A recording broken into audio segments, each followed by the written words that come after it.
তৃতীয় শ্রেণীর শিক্ষার্থীদের দৃষ্টি আকর্ষণ করছি, তোমরা যেখানেই থাকো মাঠে চলে এসো।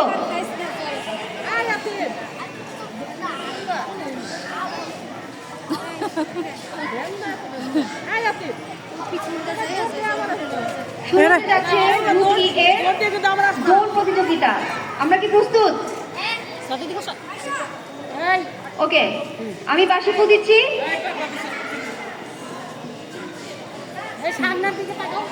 তোমরা দৌড় করে আবার এই প্রান্তে আসবে। হ্যাঁ, দৌড় দিয়ে আবার আইসো।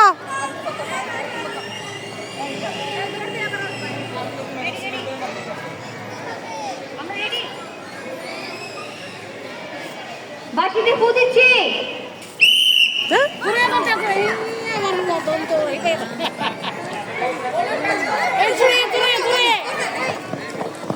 এই যে 3 জন।